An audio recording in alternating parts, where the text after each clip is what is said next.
Welcome to Loyola Marymount University. I'm Fernando Guerra, professor and director of the Center for the Study of Los Angeles. This is 2013, our lecture series. This is the second in the series. Last week we had the mayoral candidates here and they had a little bit of a debate.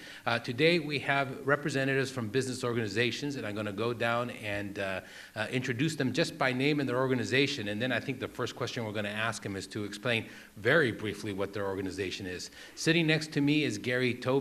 He is president and CEO of the LA Area Chamber of Commerce. Next to him is Stuart Waldman, and he is director of the VICA, president of VICA, which stands for the Valley Industry and Commerce Association. And next to him is Schatz, who is president and CEO of CCA, which stands for the Central Cities Association.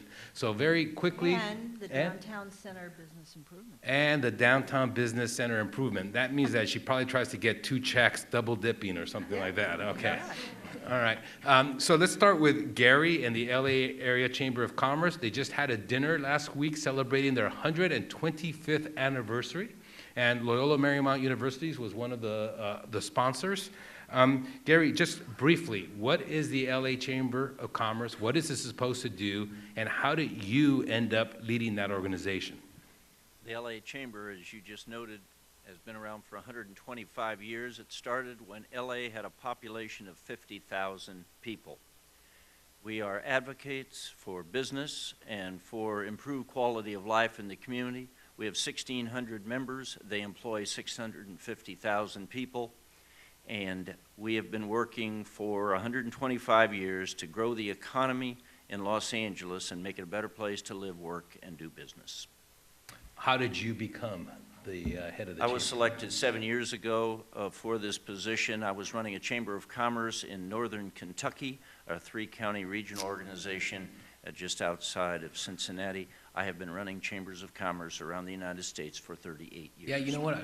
Because I detected a little bit of an accent, and I couldn't tell if it was from the Valley, East LA, or the West Side. But now you've elaborated that it's Kentucky and that whole area. Thank you, Stuart. Yes. VICA, and how did you end up running this organization? Sure. VICA's Valley Industry and Commerce Association. I am the young one on the panel. Hey. It's already starting. We have only been around for... Oh, you mean the organization, yeah. not you. Okay. Well, yes, let's just go with that. We've only been around since 1949. So, yes, I know, we're just kids. When the Valley used to be just farmland, and there were little pockets of population, and when the GIs were coming back from World War II, we wanted them in Los Angeles, and we needed to find places for them. So the Valley met with rapid expansion.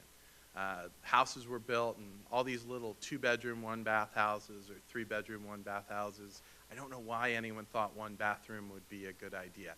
But well, before they only had an odd house, so it was a great idea. That's a good point.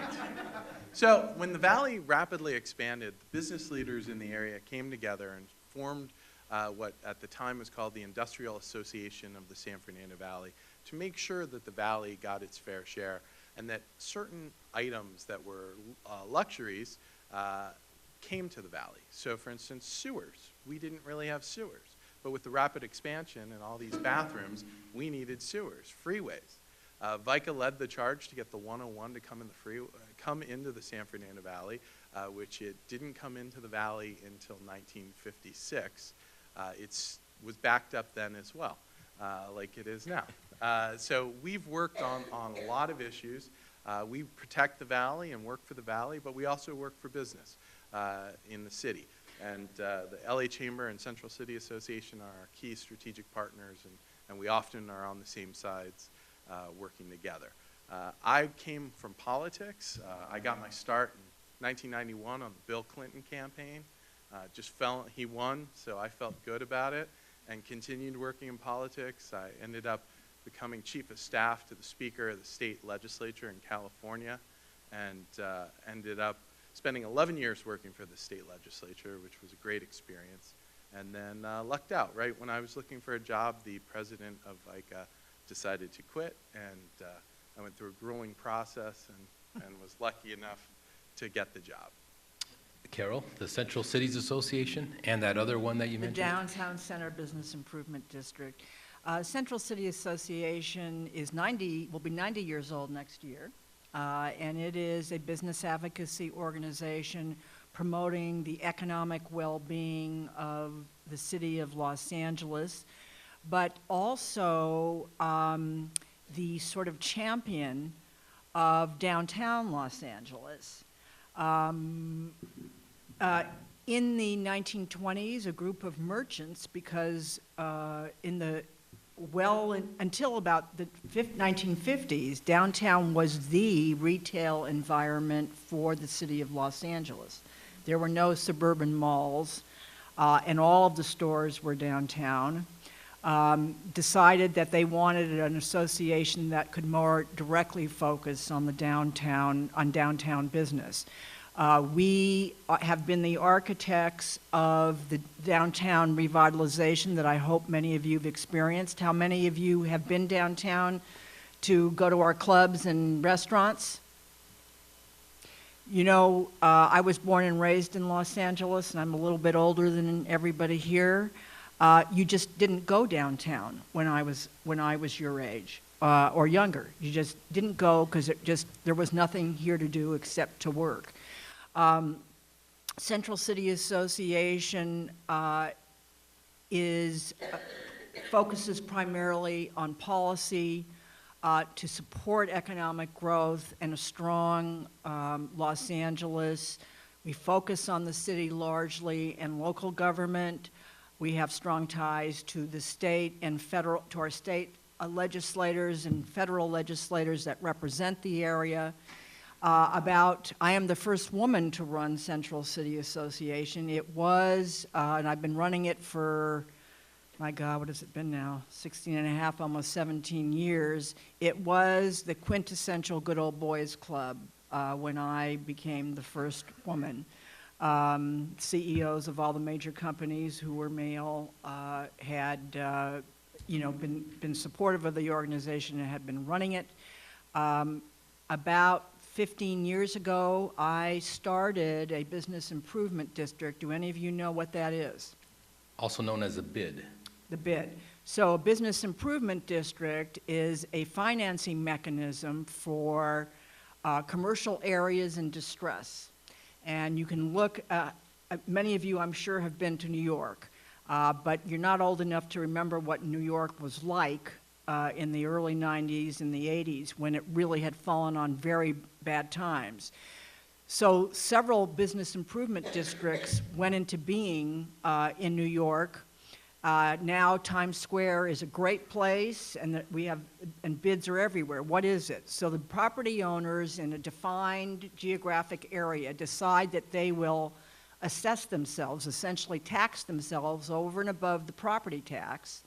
And with that money, as you come to downtown, you will see guys in purple uniforms who are extra eyes and ears and work with the police. And we also spend, that's 2/3 of our budget goes to safety and cleanliness, and 1/3 of our budget goes to economic development and attracting new business. And of the $16 billion that's been invested in downtown since '99, we've had a hand in almost all of it. So that is... So, but a BID is almost like a government, right? Because it has the ability to tax. No. The bid is not even quasi-governmental. The property, we go to election with the property owners. That sounds like a government. The property owners have to agree to be taxed. The money is collected. They collect taxes. It's that sounds like a collected by- government. Okay, No, we don't collect it. I'm just I'm trying to asking tell the you. questions. Okay. The county collects the tax. Okay. The city touches it as the money comes by. And how much? charges how much? us And a how much fee for sticks to that. the fingers when it touches About it? 10%. Okay. And then the money comes to a board of directors made up of property owners, and we represent the central part of downtown, and so those are all the high-rises. So we get a budget of about $6 million a year for that, and we were the ones on the Central City Association side at the same time that Staples was what opened up. that started the residential movement with a very special ordinance that made it easier for developers to convert old office buildings to housing. And it was that and Staples that led off this downtown The renaissance. adaptive reuse ordinance, and I think that's been a very significant law at the local level that really helped redevelop downtown LA. Our fourth guest is Mary Leslie, who's president of the Los Angeles Business Council. And Mary, we were just very briefly talking about what is each one of these organizations and how you ended up becoming president of that. So the LA Business Council, which has been around 70 years. Well, thank you very much, and it's a pleasure being here. I'm a Bronco from Santa Clara undergrad, so I'm a firm believer in the Jesuit education, so congratulations to you all for being here. Well, let's see. I wasn't a natural candidate probably to head up a business organization. I started in government and public policy and worked 25 years at the local, state, and federal level, always in the area of economic development and a lot in the area of environmental trade and regulation. So what I did was I came out of the Clinton administration, was deputy mayor here in Los Angeles, and worked on the earthquake recovery and economic development policies with then Mayor Richard Riordan. I am a Democrat, and I served in many Democratic administrations, but I worked for a Republican mayor. It's a bipartisan office, but Richard Riordan, as you know, ran for governor at one point. But really, the last 10 years I've spent reinventing really the Los Angeles Business Council. It was at one point a West Side chamber. It had about 1,100 members. My predecessor just passed away. I don't know if you know that, Dory Pye. Yeah, the end of last month. There was a service for her actually today. I don't know if you know her, Fernando. But and what we did is we really became more of a education policy advocacy group. And for the last 10 years, we've really focused in on environmental and economic development for the city of LA. And we worked a lot in the area of sustainability and a lot in the area of affordable housing, education, and energy. So originally, we were organized to help entitle UCLA as a campus. We have a rich tradition with UCLA. We do a lot of academic work, believe it or not, as a business group. We have a new C3 we formed 2 years ago, in addition to the Trade Association, of which we have 300 members. Well, tell me, a C3 is a nonprofit organization that fundamentally does education and some advocacy. And so for us, we think there's a real gap between public policy and information about policy areas. And so what we do is we try to fill the gap on what those issues are. We just completed a 3-year project that created a $500 million carve-out for business over the next 2.5 years here in Los Angeles. There's going to be a major investment in solar roofs. My good friend Gary Toebben and I worked on this, if I can believe that it goes back this many years. But it's going to allow more private sector investment in solar roofs, predominantly for industrial, commercial, and multifamily apartment buildings. And this is an example of where we're trying to meet both our environmental and economic goals. It'll bring close to 5,000 jobs to LA. It'll bring about $500 million in investment, and it'll allow us to leverage those federal tax credits, about $300 million in federal tax credits. So why do we need an organization like that, for instance, for solar roofs? This building, for instance, has solar roofs for 300 yards. It's one of the largest in any educational institution in America. My house has solar roofs. Why? I mean, that's been going on, but why does it require an organization to do something that's so basic and understandable? Well, as you know, Governor Schwarzenegger created the Million Roofs program. He virtually created solar roofs as we know it. It's a net meter program. Solar roofs, like Gore created the internet and... Governor Schwarzenegger, whatever you think of him, for better or for worse, this was one of his legacy items. 1 million roofs, I think, was his goal. He created a program that was for residential and commercial use. It was a program that allowed you to put solar on your roof and let your meter roll back for your own use that credited to your account. The program we're involved in is more like the European model that allows you to generate solar and actually sell it on a contractual basis over time to a utility. So this is a contract business has with the utility to generate power. So this is a distributed generation program. And I think the reason it's important is because we've gone through a big wave, a big change, when we made a decision to get off coal, when we divested from a dirty energy source to a renewable energy source. This was really a revolution. The idea is to create the regulations and the process, to create basically a regime in terms of how this would all be handled. Everybody would know the rules so that if you put solar panels on your roof, you know what you're going to get, you know what the requirements are. I think that's right. I think the governor's initial vision was just that. You know, we're going to diversify, we're going to invest in these new energy sources, and we better make this make sense for the majority of California. Hey, so Gary, you represent the largest and the oldest business organization. Why do we need so many more organizations? Why couldn't we just have the chamber? Well, Los Angeles is a city of 4 million people, and the county has 10 million people. When you have that many talented business folks, you have people who want to be engaged, and more people get engaged because there are more business organizations. And typically, when each business organization starts, it has a specific niche. Each of the participants to my left have talked about their niche when they started. When the LA Area Chamber of Commerce started, they were the only business organization, but as I told you, there was only 50,000 people in the community at that point. So, Stuart, politics. The students met the 5 candidates last week.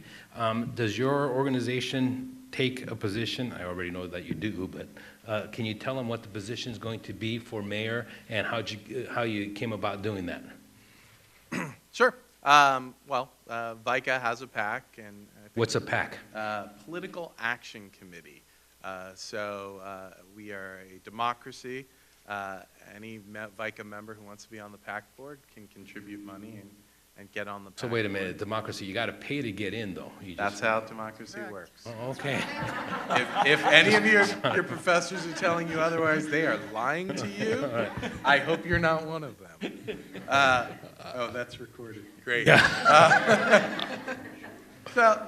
We created a PAC. We brought all the candidates in for interviews, or at least 4 of the top 5. The 5th one did not respond, but we did invite him once he reached a threshold for funding. For VICA, we look at it in 2 ways, as we do everything. One, who would be best for business, and we interviewed the candidates. And then also, we look at it from the Valley perspective. We're also looking for someone who's going to take care of the Valley, which has historically been. So you're kind of parochial then? We are definitely, yeah. Okay. Hence the name Valley Industry and Commerce Association. So let's do a little bit of role play. What are the questions that you ask the candidate? I'm going to be Emmanuel Plaitis, okay? I want your endorsement. I think I would be the best for the future of Los Angeles. I'm young, I'm energetic. I don't have any other ties to the chamber or anybody else. I could be your guy. Okay, so what would you ask me? One of the questions we asked is, currently the San Fernando Valley makes up the population 38% of the city of Los Angeles. Yet our current mayor has only appointed members from the Valley to commissions. Only 22% of all the commissioners are representative of the Valley, either working or living. What will you do to fix that inequity? I would try to help your people get a little bit more civically engaged so they could be known to the mayor. But I don't know. We have the people. The mayor just looks for specific people. But, the Valley, is there really a distinction between the Valley? If we've taken a look, as I know that the Center for the Study of Los Angeles here at Loyola Marymount University has conducted several exit polls, and we've noticed there's very little difference really between the Valley and the rest of the city in terms of their voting patterns. Also we used to have this stereotype of the Valley being very white, very conservative. It's vastly majority Democratic, increasingly, Latino. So it's a very different Valley than the original founders of VICA. It's very exciting for me when I see those exit polls and I see the rest of the city following our lead and supporting what we want, which is great, which is the way it should be. So how much money are you going? So who did you endorse? We endorsed Wendy Gruhl. How much money are you going to give her? It's public, right? It's not yet. No, but it will be. No, we're We a believe little- in you believe in transparency I and don't have the millions of dollars that Gary has, so we're doing a little bit. but how does that work? Because, so for instance, if individual students or someone in the audience is going to contribute to a mayoral candidate, they can only give $1,300. Yeah. So VICA can do what? As a PAC, it can give how much? Well, we can give, we are not a small contributor committee, which is a committee where people give $100, and so you're able to double the contribution. But we can give $1,300 directly to the candidate, but we can also do independent expenditures. And then you can also have your individual members contribute, and you can hold a fundraiser where Right. many of those, okay? And independent expenditures just means that you cannot coordinate with the campaign, even though you've endorsed her and you've talked to her a lot, Right. and she answered your questionnaire and all Yeah. that, but you are not coordinating in any way. We actually would have to stop talking at that point if we were doing an independent. So are you going to do an independent expenditure? If she asks nicely, no. She can't ask. She can't. She can't, that's true. No, we're I just probably. saved you. Thank you. We are probably not doing an independent expenditure. So all you're giving her is $1,300? We are helping her raise money. My members, over the course of a decade, gave over $3 million to city candidates. So my members are very active, and they are givers. Okay. Carol, Yes. you're endorsing a candidate? We are not. Why not? There was no, how shall I say? We interviewed all the candidates, not all of them. We interviewed the viable candidates. We don't consider Platus to be a viable candidate, nor Kevin James, for that matter. Okay, so wait, let me stop you there. Why are they not viable candidates? Because they don't have enough money to So it's all about really money. engage in this race. Yes, it is. For mayor, you're talking about probably $3 to $4 million that has to be raised. I think he raised $150,000. Just ain't gonna cut it. And Kevin James, because think about it. You can say, ooh, money is bad, but how do you get your message across? You have to get your message across by mail. You have to get your message across by television or radio. To put an ad on television or radio costs a lot of money. To put an ad in the LA Times, I can't even remember what a full one-page ad in the LA Times costs, but it's a lot of money. So if you're not competitive on the money side, people aren't going to know who you are. And they're not going to know what you stand for. So we interviewed. We have had a long-standing relationship with the three major candidates. Our organization, by the way, was the first business organization in Los Angeles to have a political action committee. We started ours in about 1990, and we've been very politically active throughout the 22 years that I've been with the organization. There was no clear choice in terms of our PAC members.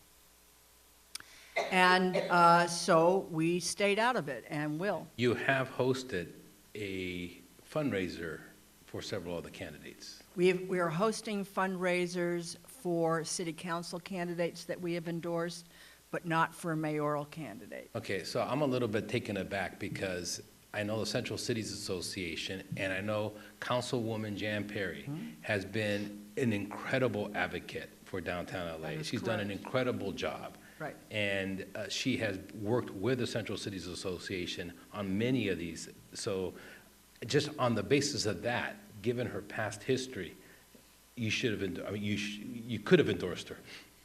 No, let me can say it this endorse way. You should have anybody. endorsed her. Nobody would have been we- surprised had you guys endorsed her. Well, of course not.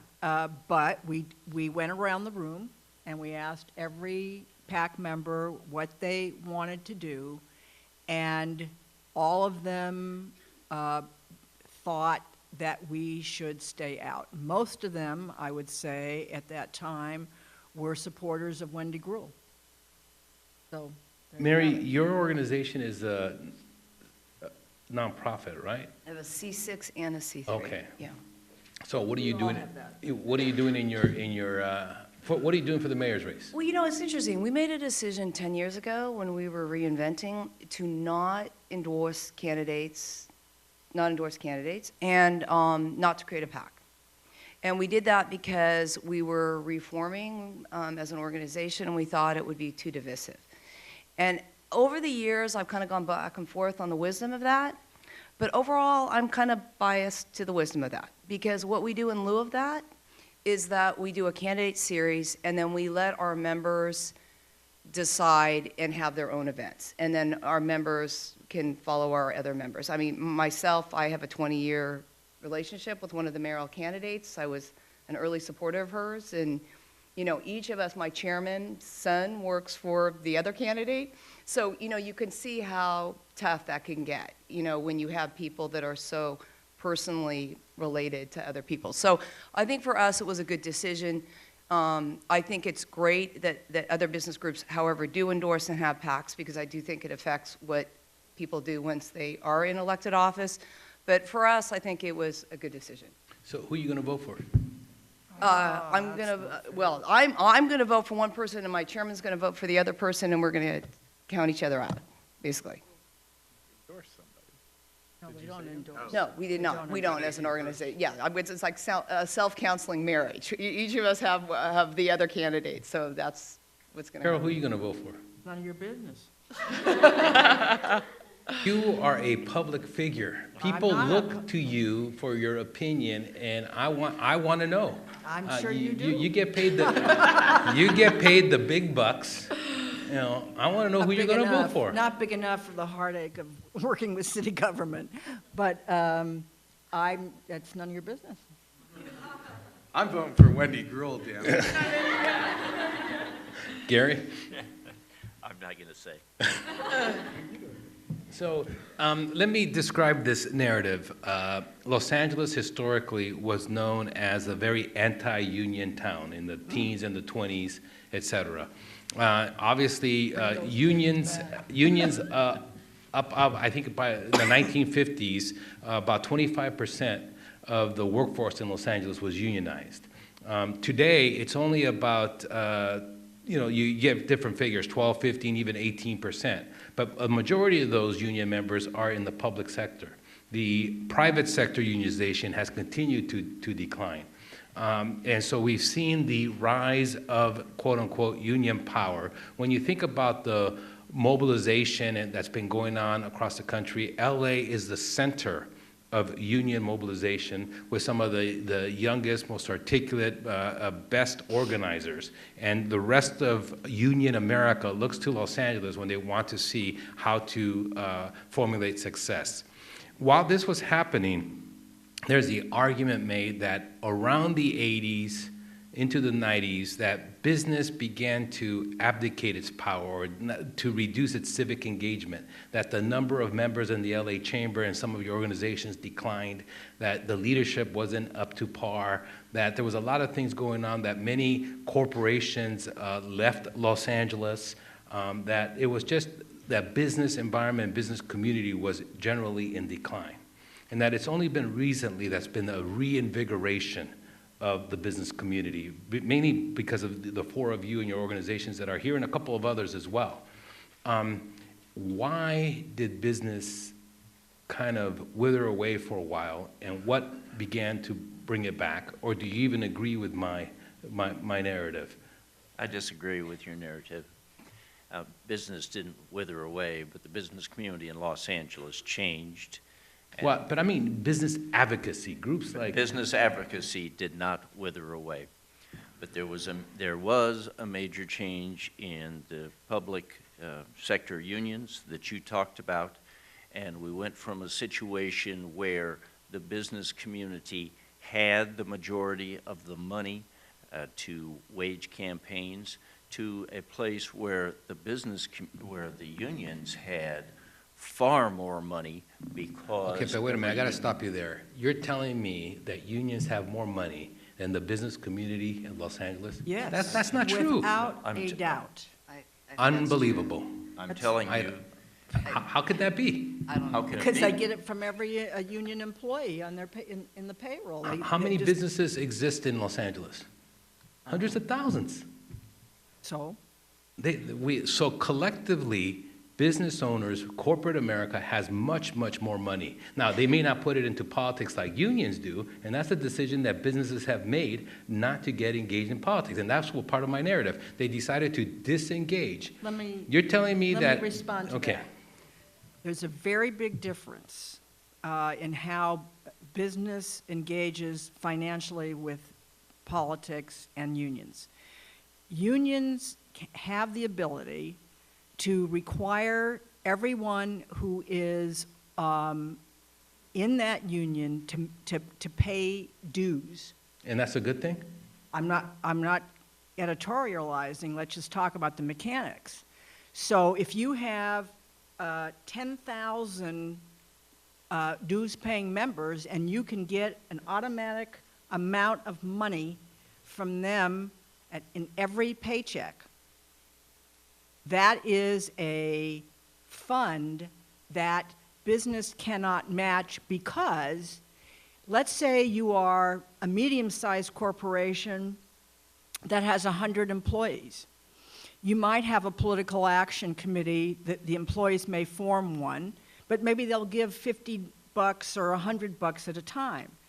The business, however, if they want to engage in politics, say in the city of Los Angeles, they have to take that money from their bottom line, from their profits. They can't deduct that money from their employees the way unions can. Right. And so, and in a unionized workforce like the county, do you realize that there are like over 80,000 people working in the county of Los Angeles, government employees? How many of you knew that? It's a big county. Well, yeah. It's the largest county in America. 80,000 people is a lot of Okay, people. I don't- So every Everything, one of them is everything paying- that Carol has said is true, Yes. okay? I still contend that the business community has much, much more money. They just don't decide to use it in a certain way, okay? Mayor Bloomberg, a multimillionaire from New York, decided to spend $3 million in one congressional seat here in Los Angeles County, Inland Empire seat. Sheldon, I forget his name, the owner of the casino in the Venetian Palazzo, spent over $70 million in the presidential election by himself. There's just a couple of individuals. It seems to me that labor has, for their own interest, used the existing rules to mobilize the money and become more effective, whereas business has been unable and has been outmaneuvered in terms of mobilizing money. I believe business has more money, okay? Well, I mean, Yes, if I go can ahead. jump in. Yes, you may. Hypothetically, business has more money. Correct. But what happens with the unions, they have to give the money goes into the pot, and that money has to be spent on politics. In Correct. business, you have a lot of very wealthy people who won't give a dime for politics, who hate politics, and spend millions on charities, on giving scholarships for students or anything. But the difference is that, yeah, look, I'd love to meet someone who would want to give me $70 million to play around with in politics. Me too. But they don't live in the valley, unfortunately. So they moved out a while ago. But, yeah, I mean, the fact is, could we possibly get that money? It would take all of us spending 100 hours a week on the phone to match the money that the unions in Los Angeles have. And it would take us over a year to be able to do that, begging people for money, because we would get rejected, where the employees, the union employees, don't get to say, no, I don't want you spending that money. Well, they don't on get a to say campaign." no, but they only give so much, whereas you don't need the same number of contributors that they do. You can get some that can give you 1,000, a little bit more. I'm just saying, I go back to your point, though. You said in theory, and that's what I mean, in theory. In theory, business has a lot more money, Mary? I guess I'm responding to the dynamic, the question, because I think it's a little too black and white because I think what happens is there's no such thing as one union or one union interest, thank God. That there's multiple union interests, and they really, are quite diverse. And that to be effective, you better be thinking much more broad-based and form broad-based coalitions to be effective in Los Angeles. And that, depending on what outcome you're looking for, there will be unions that could support what you're doing. And so I just think we should think about this. Probably because I came out of San Francisco politics, 10 years with Leo McCarthy. Business and unions worked effectively together in San Francisco. They had a lot of common economic interests in terms of development in the city. So my early experience with unions and business was not negative like that. Right. Being here in Los Angeles has made me much more negative about unions. It's a sad comment, but I get it, and I get why certain unions, I think, are very proprietary to what their interests are, and they act accordingly.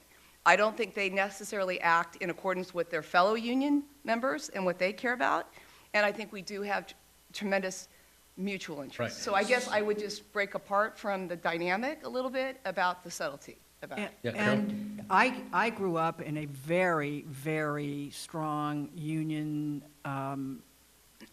oriented family, very far to the What left. happened?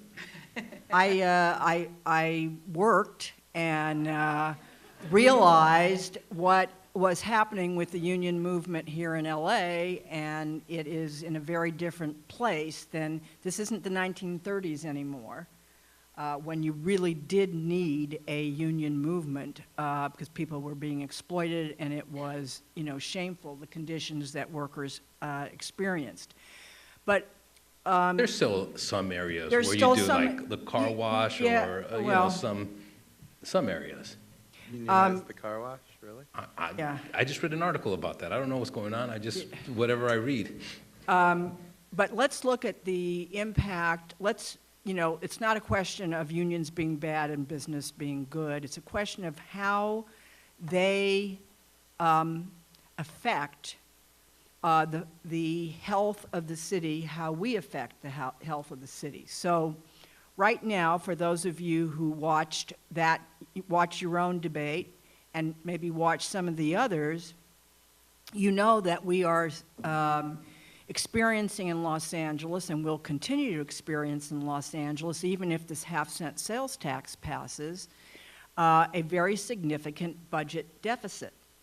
Now, when the city, and the budget deficit, I think everyone on this panel would agree, is due to the fact that in 2007, the city council, including all three primary candidates for mayor, voted for a set of raises, 5 different raises, which the city could not afford, even when times were good. And one of the things that we know, and that you are learning, if you haven't yet learned it, and that is that our economy is cyclical. And it never always goes up and expands. It obviously contracts, and we just went through the worst contraction since the Great Depression. So a city, as an entity, has to basically be stewards of the public's money and make sure that there is money for a rainy day, as we call it. You have heard, or should be hearing, about this pension debate. We cannot afford the richness of the pensions that have been demanded by the unions, and because they have so much power and can mobilize a huge number of people to walk precincts and so forth, all of our existing mayoral candidates basically said, sure, whatever you want. But Stewart's in favor of that because he endorsed Wendy Gruhl, who voted for that. Stuart? Stuart? But the point is that the fiscal health of the city has been negatively I just trying to impacted by the power I'm of trying labor. I'm trying to make the point, though, that there seems to be, business seems to be inconsistent. On the one hand, Jan Perry was probably the greatest advocate for all the issues of the CCA, yet you're not endorsing her. Wendy Gruhl has voted for certain things that aren't good for business, but VICA's endorsing her. It's sort of like there seems to be no loyalty and no punishment. Am I correct about that? I'm trying to educate the students. They need to understand. Because it's hard to do business if you punish. Okay. Look, you're never going to find a candidate that you're 100% in line with. And if you find a candidate and they're just on one issue really against you, then, and you feel, okay, well, I'm just not going to vote, then you're just copping out. I have some friends who were huge Obama supporters, gave him money, held a fundraiser for him, and then were very disappointed in something that he did. And we're talking about not doing anything. I'm like, what is wrong with you? Participate. Make a decision. Now, I made a decision that Wendy Gruhl meets my threshold for support. And whether, is she 100% with me? No. In fact, I criticized her in the LA Times last week. I saw that. Because I spoke my mind, But, and she called me after that. I bet. But How did that conversation go? I refused to answer. So this panel's more refusing to answer than most political panels that we have. It's kind of interesting. Gary, I kind of liked what Mary was talking about when she was comparing LA and San Francisco in terms of the business-labor relationships. You've worked at in other cities and have somewhat of a national perspective. Is labor business relationships worse here in Los Angeles and in other areas, about the same, or what's your assessment? Well, as compared to other communities, labor has much more influence here than in many other towns, largely because of some of the things that you've already heard.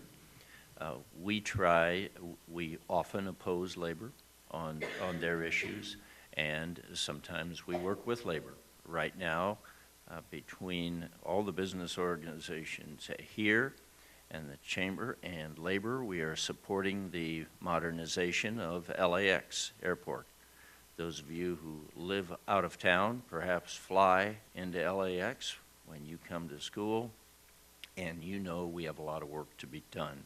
And so we created a coalition called Fix LAX Now, and it has energized business people and labor unions to support the EIR that the airport is putting out right now and the recommendations of the Airport Board of Commissioners. We also worked with labor on a statewide initiative to change the term limits for state legislators. Term limits had been a maximum of 14 years, that is 3 in the Assembly and 8 in the Senate. And Three terms for 6 years in the Assembly, and then 2 for 8 years in the... Yes. Yeah. And so we proposed a change, that is the Chamber and the County Federation proposed a change where we would limit the maximum number of years you could serve to 12, but you could serve all 12 of those years in either the Senate or the Assembly if you wished. And the rationale for that was to have more consistent leadership within each house. The rationale for that was that people would stay in one spot longer rather than immediately looking for the next position to run for as soon as they were elected. Stuart, what are the top 1 or 2 issues that your organization is pursuing over the next 2 years? God, well, you might not know this, but I'm a professor, I know everything. City of LA and the state of California is really screwed up. So You know what, that I did not know, so yeah, you're right. one or two really won't cut it. We have a lot, and we've got people carrying legislation for us. We want to expand the film No, but credit. if you had a magic wand and can fix one thing on your agenda, what would that be? Can I make someone disappear? No. Okay. Just kidding. I would never condone that. Who would that be? He's not going to answer If again. I got that, I'd really have to think about it. I think CEQA reform is And probably- CEQA is CEQA, which stands for the California Environmental Quality Act. Right. Which has cleaned our air, cleaned our water, et cetera. And You're for yes. that, right? I'm for clean air, for clean water, but and it was designed with a great intention. It was designed to be a shield, and unfortunately, it's used as a hammer. There are individuals and organizations that try to stop every project, good or bad. So is there a consensus amongst the four of you that there should be CEQA reform? Yes. Absolutely. Okay. Absolutely. Okay, I'll agree. go ahead, sir. And then I think our second one would be eliminating the gross receipts tax in the city of Los Angeles. Okay.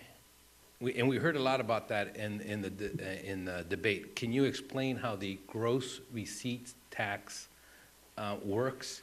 Kevin James explained it as that there's only two groups that work this way, that Right. take money from the top, the Take money mafia off the top, yeah. and the city of LA. That's about it. The fact is that, businesses pay money on, pay tax on what they bring in.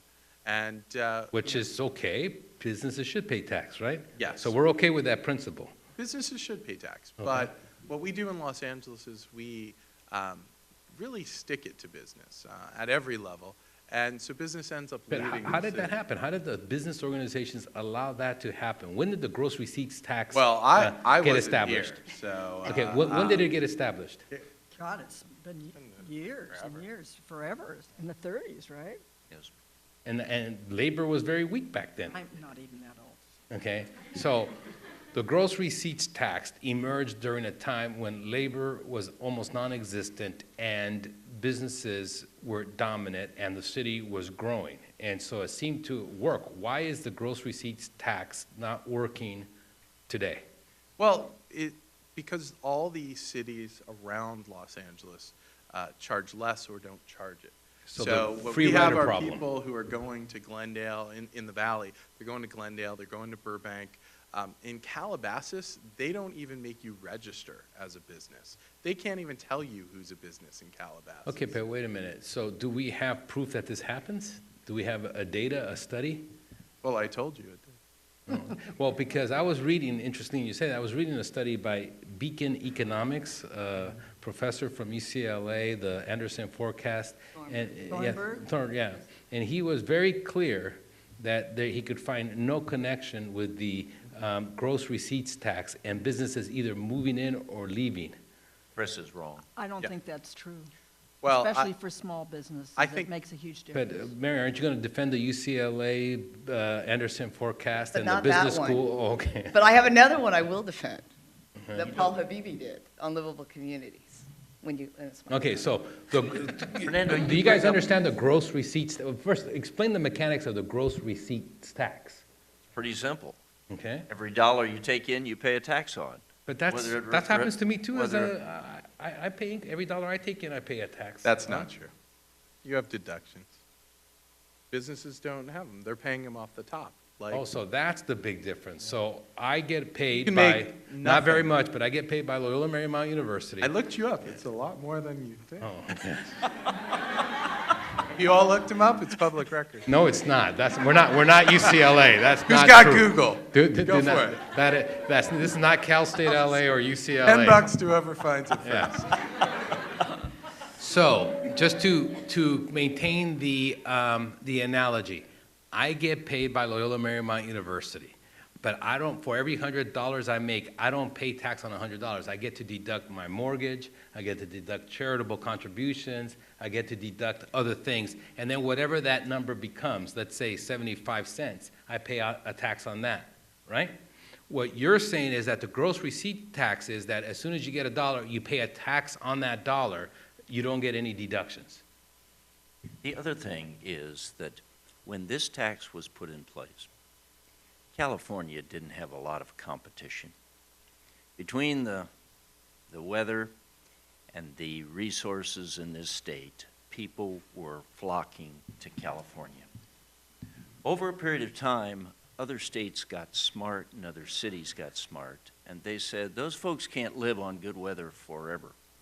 We're going to put in place a different tax structure that provides more incentives for businesses to be located here and to bring jobs to our community. So it isn't so much the fact that this tax structure has been in effect for a long time. It's the fact that it makes us uncompetitive with other locations. And if your tax here is much higher than somewhere else, you might choose to go teach at another university. Never.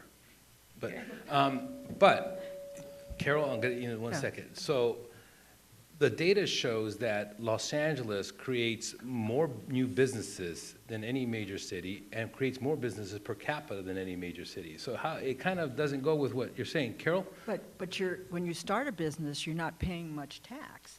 And there's a special treat for new businesses. They don't have to pay a business license tax for about 3 years, I think it is. But, here's the other thing that we should talk about, and that is that there are there are thousands of businesses that are not paying any tax at all.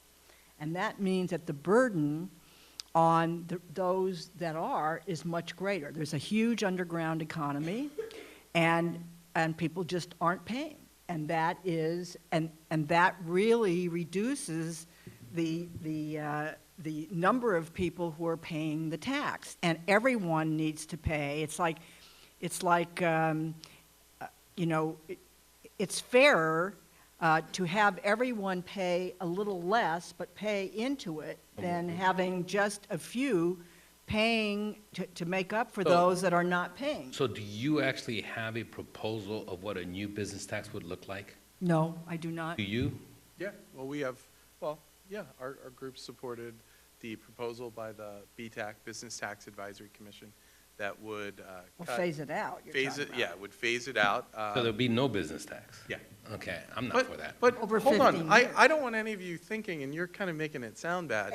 Business pays tax. There are thousands of taxes that business pays. There's payroll tax, there's parcel tax, there's social security tax, there's utility tax. I mean, everything, there's sales taxes. Parcel taxes are taxes. Everything that you do, you guys might not make a dime, but you're paying a hell of a lot of money in Good taxes. professor, you pay taxes on what you take home. Our businesses pay taxes on what they take home, and they pay the gross receipts tax. They pay twice on that same dollar. And if you were asked to pay twice, it'd probably get your attention too. Absolutely. So Carol's not leaving us. She has to take a quick telephone call, so don't be concerned. But You ran her off. yeah. Okay, let's continue on this gross receipts tax. It brings into the city of Los Angeles $400 million every day that goes to the general fund. Every year, day. excuse me, every year, excuse me. Yeah, they wish it was every day. Every year, which then pays, the general fund pays for police, et cetera. We do have and we heard the candidates talk last week about a $200 million structural deficit. So the city already knows that it's going to spend more money with all the obligation it currently has than the revenue is bringing in by $200 million. If we were to get rid of this tax, now we would have a deficit of $600 million, and we would have to cut tremendous amounts. So what's the proposal by the business community? How do we make up the $400 million? You make up the money based on all the other taxes that new businesses pay in the community. As Stuart mentioned, there's probably 20 other So we taxes. raise those taxes, the No. percentage? No, but when you make the city of Los Angeles more competitive so that more businesses either start or expand here, then they pay all of those other fees. You made a Okay, point. so wait. Okay, go ahead, finish. You made a point a little while ago about Los Angeles having all these new businesses. Right. You know, Los Angeles has more than 50,000 less jobs than it did 20 years ago. With a and larger population. With a lot larger population.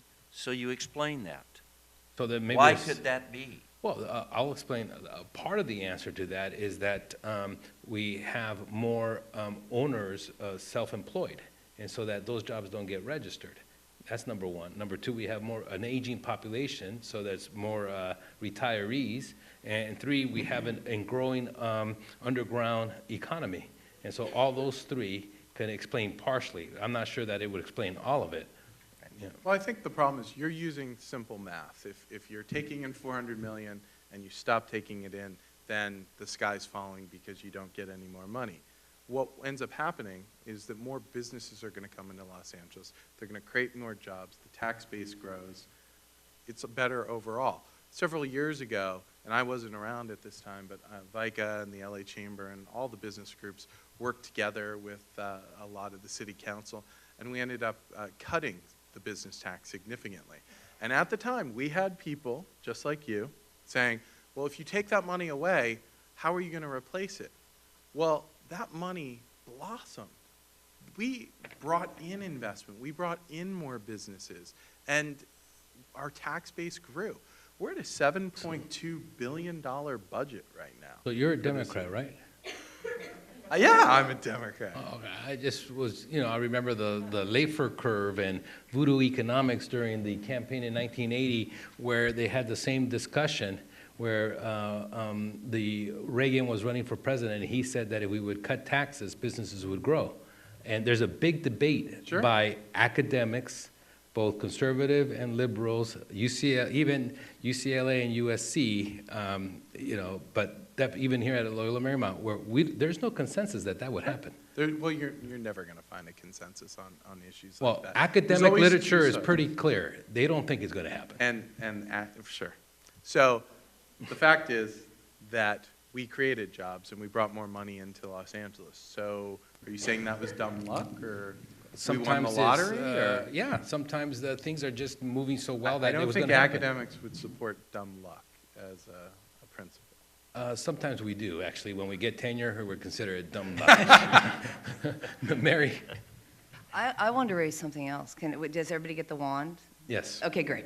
I want to talk That was about- the original question. He was going to Yes. get rid of remember I asked the question, if you had a wand, what would you do? He would get rid of the gross receipts tax and $400 million and whatever else that would do to the city budget. You create Mary? jobs Okay, so so all my of you wand- can be employed when you graduate. You'll be interested in my wand because eventually you will be out looking for housing when you're no longer here at Loyola.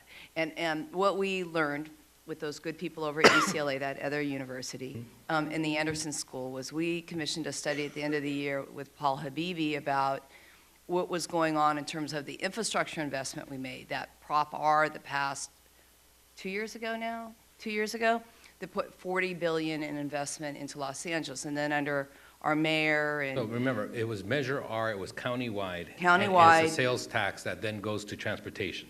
Transportation infrastructure to rebuild some public transportation in Los Angeles, rail, bus, and other things. And then that money has been leveraged, I think, very successfully by our current mayor with some federal help. So what we started looking at was, how are we going to get more affordable housing? Because what we've been tracking for the last 10 years is that we're losing young people like you after you get your college education and your graduate degrees. You leave because you get job offers in other places where you can afford to buy a nice house, and you don't want to live in a small apartment forever, and you might want to actually ever buy something. So this whole issue of affordability in Los Angeles has been really challenging for quite a long time. So this infrastructure investment, this transit investment, we think is going to help us get out of it a little bit, because it's going to allow us to move around the city and county more successfully, so more areas of the city will be available and the county where affordability, where there is affordable housing units. But according to our study, coming out of this recession since '08, other metropolitan areas have done a better job of being more livable. So this issue of livable communities and the quality of life of a city, I think, is really qualitatively Okay, so what's the important. definition of livable? So livable is that you can walk, that you're within walking distance of public transportation to your work and to basic services that you need, be it health, shopping, food, the basic services that you need. But that's never going to happen really in the valley, is it, Stuart? Right. Well, I think We're that there's likely hope in for the the valley valley. than other places. Yeah. So I just We're raised this. converting Those the are some orange really line long right now. blocks, man. I just raised this issue over the next several years that we have to figure out a way to take this investment, this $40 billion, and then this additional monies we're going to be getting. So and your create- magic wand is what? My magic wand is that our new mayor will create greater conductivity in the city, connecting up this first mile, last mile around our transit-oriented developments, because we have these metro stops, and we need to put more affordable housing there, and we need to do better planning around how our other modes of transportation, buses, shuttles, Kind of and other new things. urbanism, but isn't that happening now? Yes. It's happening in LA to a greater extent than ever. It is, but we have to really continue to be diligent in our planning around it, because we don't have an unlimited amount of money. We don't even have more money to put into affordable Right. housing. Right. You know, at one point under Antonio, we had $100 million for this housing trust fund that was leveraged 5 times, that was used by the public and private sector, and it was terrific. And then with federal cuts and our local deficit, we were unable to fund it any longer. So Yeah. we are not going to be able to fund our way out of our affordable housing problem. So we're going to have to be quite creative in the way we plan around our metro stops. Gary, you arrived in Los Angeles in 2006. It's been 6 years. How has the city changed in those 6 years? I'll answer that. Can I answer the question about the? Oh, the magic wand? Okay, yeah. Okay. So 3 things. At the federal level, immigration reform. At the state level, CEQA reform. And locally, LAX modernization. Which one? All 3. You only had one wand. Yeah, why'd he get 3? Yeah. Because I took it. Okay, fine, we want 2 more. Okay, and we'll talk a little bit about all 3, but how has the city changed since you've been here?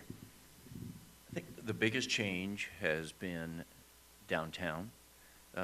When I arrived, it's almost 7 years ago now, I stayed downtown for the first couple of months, and it was fun until the weekends came, and then it was so dead, and it was almost depressing. But today, downtown is really dramatically different. It is a fun place to be, and it's getting better each and every day. I think that's the biggest difference, along with we've added several more transit lines, and we're adding a whole lot more in the future. It will be easier to move around Los Angeles if you don't have a car. Mary, you said you arrived from San Francisco how many years ago? Oh, boy, now you're going to date me. Probably, let's say I have an 18-year-old, so that would be 19 years ago. Okay, Yeah. How has the city changed in those 20? We had a 6-year horizon, we're talking about 20 years, A 19-year horizon? 19 years, okay. Yeah, oh, God, 19-year horizon. Well, if we move to the great era of Tom Bradley through Dick Reardon And, to Jim Hahn. So 20 to years Antonio ago, we had the Villaraigosa. riots, 1992. Yeah, it's a pretty dramatic change, because I wasn't here during the Bradley years, but I think there was a tremendous amount of stability and cohesiveness around We thinking. also had the riots in 1992. Yeah, we had the riots. And we yeah. had the earthquakes in 1993, We 94. did. Then And we we had the should knock fires on in wood 93. that we have And not then had. Things were so bad in LA that even Yeah. the Raiders decided Oakland was better. Yeah, it's true. But you know what? With disaster comes silver linings, because I actually came back from the federal government, where I was working in the Clinton administration as deputy at SBA. The federal government gave us $11 billion, right after the earthquake. So that was a gift. All of a sudden we had 11. I used to say to Dick Reardon, listen, you don't like the public sector? Who else is going to give you $11 billion, okay? That's when government really shines, is when you have a major disaster. So we had $11 billion that came. About $4 billion of that was for small business development, because what did we learn after the riot? After the riot, we learned, oh my God, right? SBA wasn't functioning right. We weren't getting small business loans out.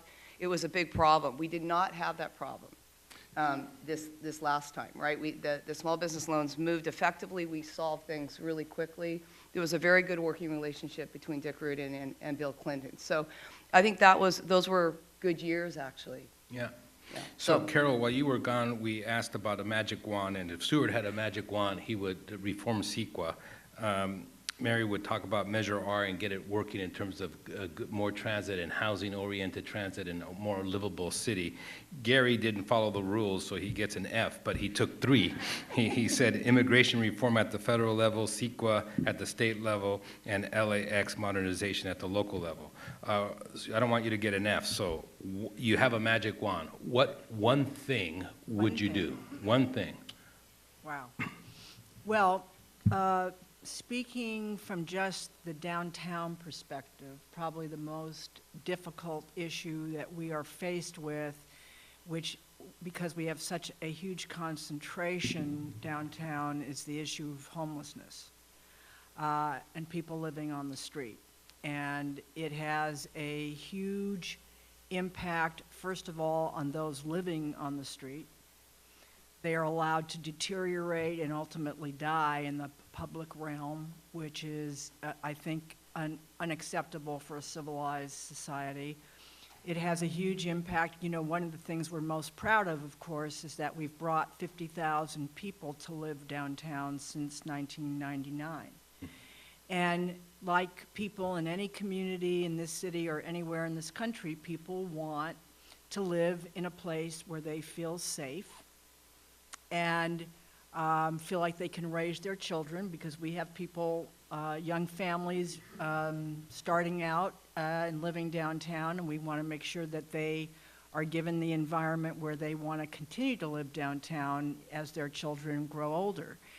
And this is has a huge impact for all concerned. And it is a very intractable problem, because even if I had a magic wand and we could build all the housing we needed for those on the street, we still have a percentage of street people, and it's hard for us to understand this because we go home to either a dorm or a house or an apartment, that are, through mental illness or sometimes drug use and sometimes both, more comfortable living on the street and don't want to go inside. And that is the tough nut that no one's been able to crack. That part is very important, because I think we all agree with you that homelessness is not a good measure for society. And here, when we talk about social justice, how can we continue to live with this issue? But the tough nut to crack, what specifically can government, the business community, or citizens at large do to deal with homelessness? Well, we all support the concept of building what we call permanent supportive housing, so that those on the street, if they will go inside, can be given the services they need to get clean. And in downtown, unfortunately, and I think this is true for those you see on your off ramps as you're getting off the freeway, those that are camped out, say at the drugstore, where closest to where I live in Sherman Oaks, it's a drug issue, and some folks don't want to get clean; they just don't.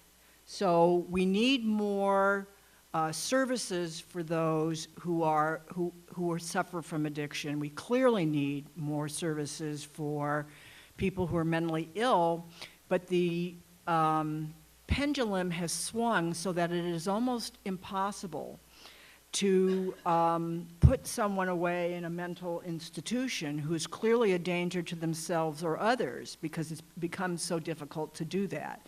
So instead, you're preserving the right of this individual, even though they're not capable of making a decision about themselves, to live on the street.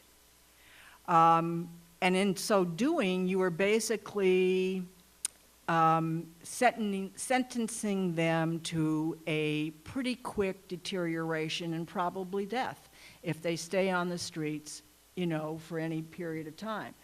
So we need more permanent supportive housing, but we also need something that's more temporary, where those who cannot make those decisions can be taken to a place where they are fed, clothed, get services, have a reasonable, decent quality of life. Because think about it, would any of you be comfortable having somebody outside your apartment, say you're not living in a dorm, that has 3 shopping carts full of very dirty and diseased stuff, because they don't have a place to live or refuse to find to be taken care of, they are peeing and pooping on the street.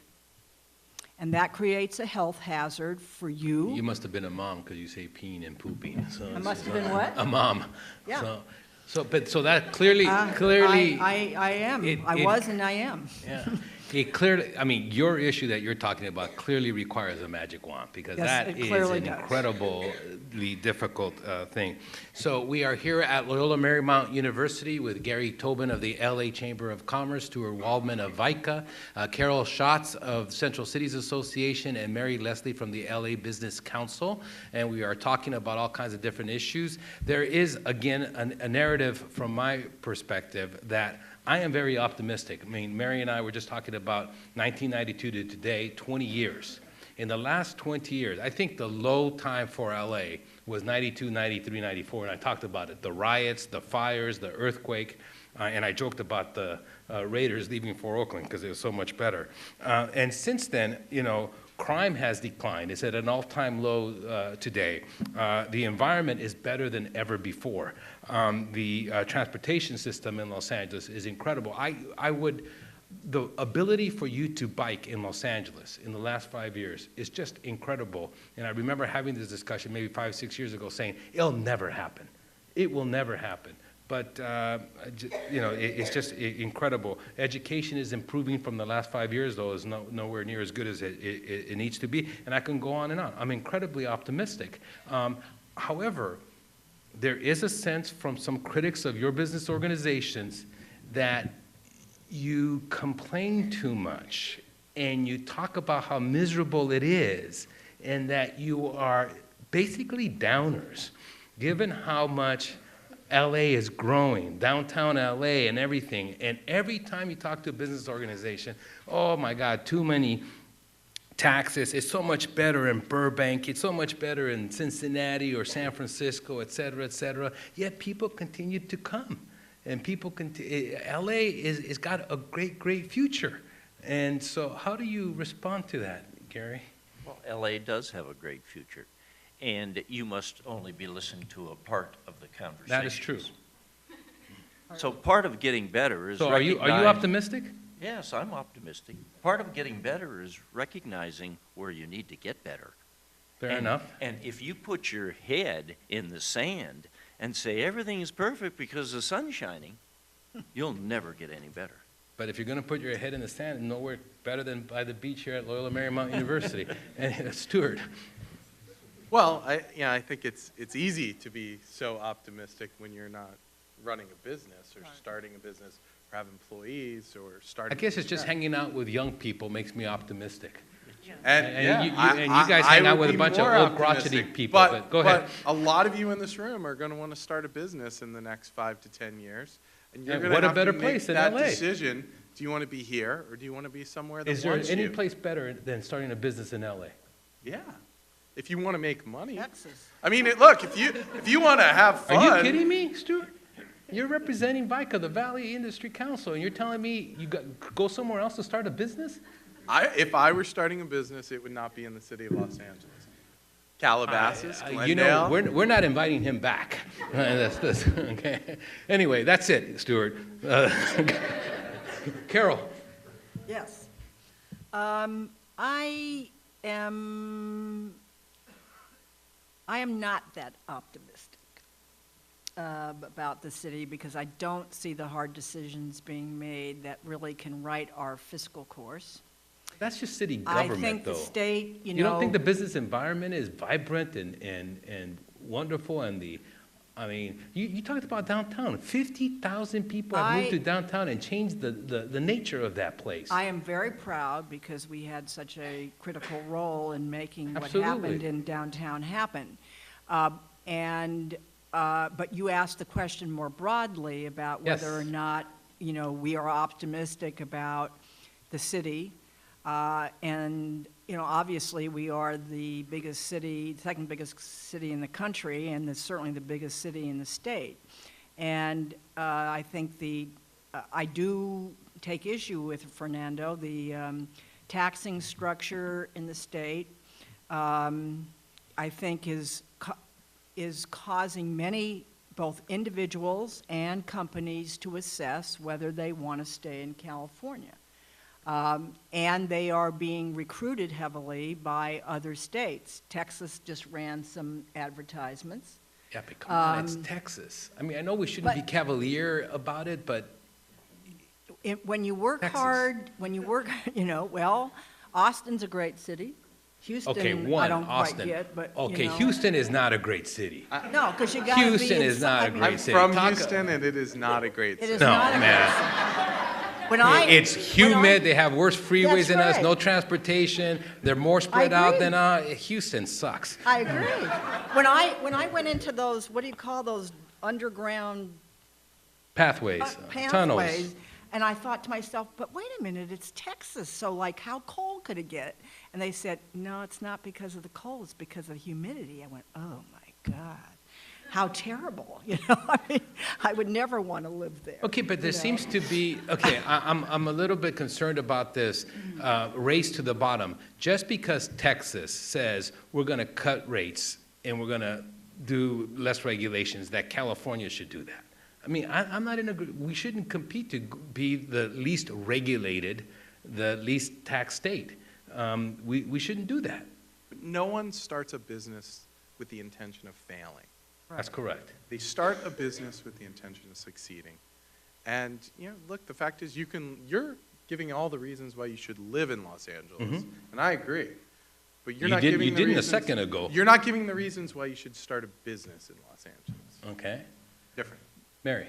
Well, I think we all agree. I think the question was about being optimistic Yeah, and the I future am of LA. cautiously optimistic because I Thank think you. we have several things that distinguish us from a competitive standpoint in the United States. We have the best weather, and we have the entertainment industry still, Yeah. if we can hold on to it. And then I think the other thing is we have innovation. We have the best thinkers. We have the major academic institutions. We just did a charrette with the 7 major schools of architecture here, Yeah. and I think our intellectual capital is amazing. Now, can we Thank you, keep thank you people for that. here? She was talking about Loyola Marymount. Yeah, Thank I'm you. talking about you guys. But I'm just like, I feel like asking people here, are you planning on staying in California? Are We you planning on actually staying did that, in and LA? most, Yeah. and most Oh, you people did said that at the yes. beginning? I Yeah, except for the apologize. guy with the San Francisco thing on his computer, but other than that, Okay, so, but did the majority of people raise their hand they're staying? yes. Because I think that's our challenge. These guys need to stay.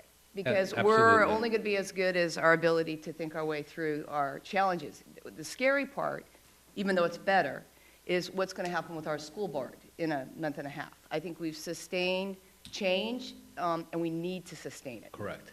And I think we have a few critical things. I think our mayor's race is terrific because I think either. Does it any really of matter these who can- wins? What? Does it matter who wins? I think we have a lot of good candidates. I think we're in an enviable position that we have good leaders. We're going to get a good leader. I don't know what's going to happen with our council, though, we're going to have 7 new members. Yes, I know. Okay, so that's a big change. But I think, it's incumbent upon people to demand the change they want.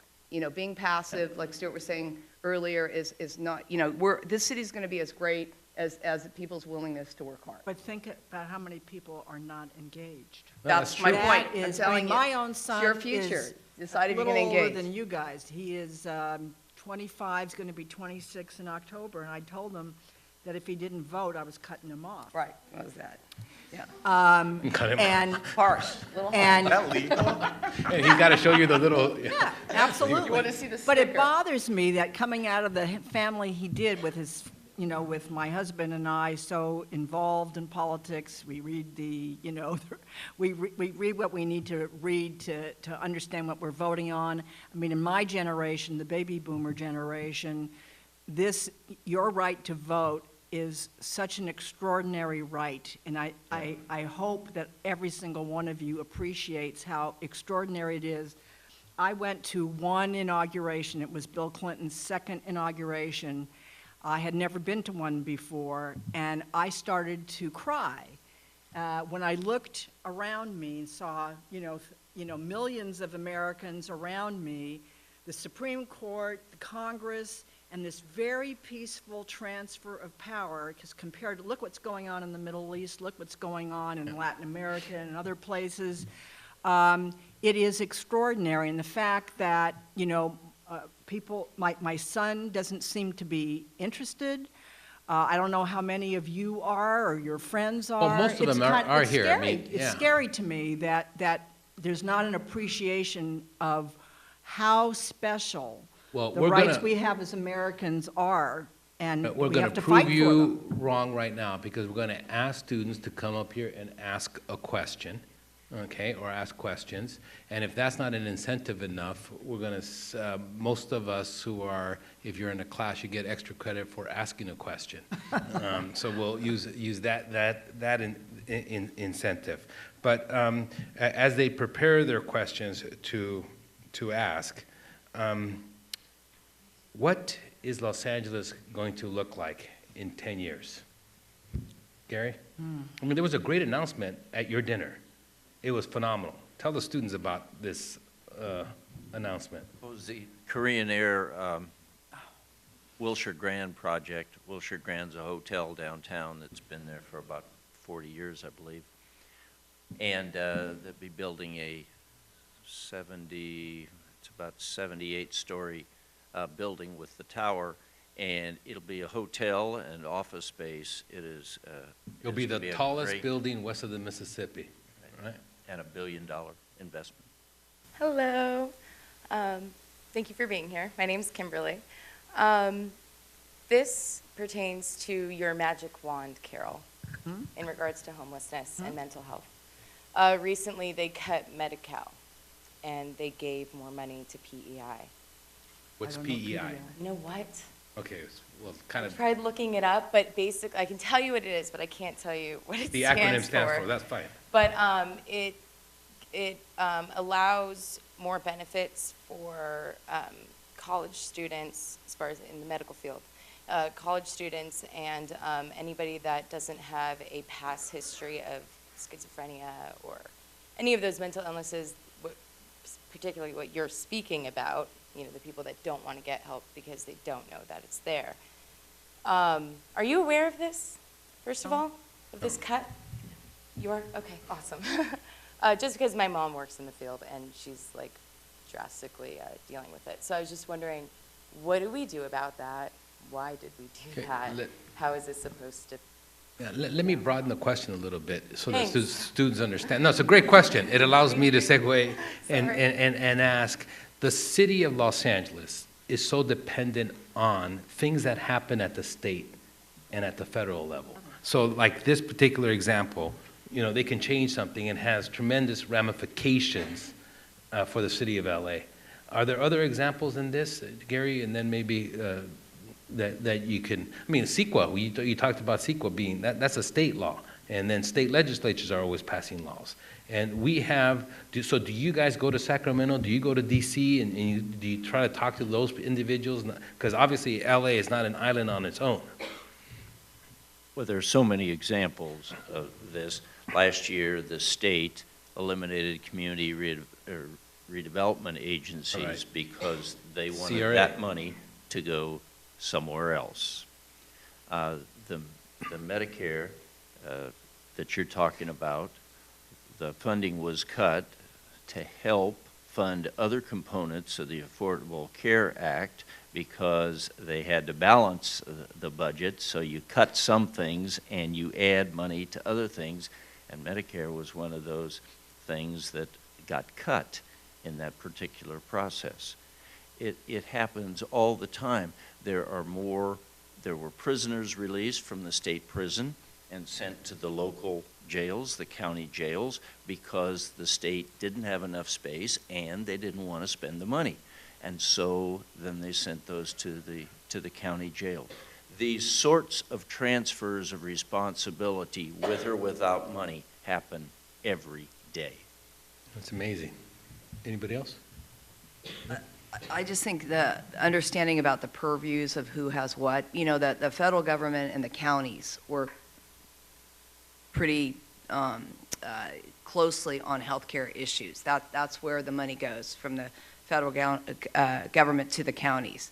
On economic development and education issues, particularly education issues, 60% of our state budget are education dollars. Several of us here were part of an initiative on the ballot just this last time about the kinds of cuts Jerry Brown was talking about to education if we hadn't passed Prop 30, right? Because we were looking at cutting LAUSD by almost a month, community colleges a couple weeks. So these are the relationships that absolutely affect us. Yeah, and then as Carol mentioned, is not only are we at the whim of what happens at the state and the federal government. We also have a structure that's very different, very decentralized. And as she mentioned, Mayor Bloomberg has tremendous amount of centralized executive mayoral power, whereas Mayor Villaraigosa does not. So for instance, health. In New York, Mayor Bloomberg controls health policy. Here, it's the county. In terms of education, in New York, Mayor Bloomberg controls education. He appoints the school board. Here, the mayor has nothing to do with it. In New York, the mayor controls all of transportation. Here, the mayor is just one of 13 members who sit on the MTA board, and I can go on. And it just shows you the amount of power that the mayor of New York has relative to the power that the mayor of LA has. And frankly, he has very little power. I mean, we call it a weak mayor system. The number one bit of power that he has is what we say, he controls the bully pulpit. He can bring attention to issues, and he could try to mobilize individuals to go in one direction or the other. He also has the power where he sets the budget and things of that nature. I don't want to minimize. It's a very powerful position. Let's take the next question. Hello, I'm Daniel Hollis. Thanks again for coming. This question is for Gary. You said that one of the major initiatives you'd like to see get done is immigration reform at the federal level. Can you further explain on how that will help the business community in Los Angeles? Absolutely. It'll help the business community in Los Angeles in a lot of ways. First of all, as your professor referred to earlier, there's a huge underground economy in Los Angeles. There are a lot of people who, because they are not documented, don't pay Social Security, don't pay other taxes. The businesses sometimes don't pay the taxes. And we think that if we can bring these businesses and these individuals out of the shadows, that first of all, they're going to earn more money. The data shows that a head of a household will earn 14% more once they're a citizen than they did if they were not a citizen. So we think that's one. We believe that it will be good for the business community. It will generate additional revenue. We also believe there's a huge challenge in some sectors for labor, and in the agricultural industry. Certainly, it's not so big around here, but it is big in the Central Valley. They're challenged to find the labor that they need, the individuals they need to harvest their crops. And that's really important for our entire state and for the income in the state. Some of you are in technology-related jobs, or you hope to be. There are a lot of people who come from other countries. I don't know, is anyone here from another country? Okay. So we think it's really bad policy for us to welcome talented students from other countries, and then as soon as they graduate, say, now go back home. We think there should be the opportunity for them to stay and work in America. We also believe that it's the right thing for families, and that it will create more revenue for individual families and stronger families and better citizens. And there is no city in America where there are more undocumented immigrants than Los Angeles. And immigration reform would impact LA to a much greater degree than any other city. Even though I've been kind of playing devil's advocate, I would totally agree with this panel that we need CEQA reform. I would totally agree with this panel that we need immigration reform. I would totally agree with this panel, even though I live in Westchester, that we need to have LAX modernization, including moving the northern runway closer to Loyola Marymount University by 260 some odd feet. I'm totally in favor of that. I think it's significantly important. If I seemed a little aggressive, it was the Socratic method that a lot of the students have to endure in the classroom. So let me thank for visiting Loyola Marymount University, Gary Toebben from the LA Chamber of Commerce, Mary Leslie from the LA Business Council, and Stuart Waldman from the Valley Industry Commerce Association. Let's give them a good Loyola Marymount. Thank you.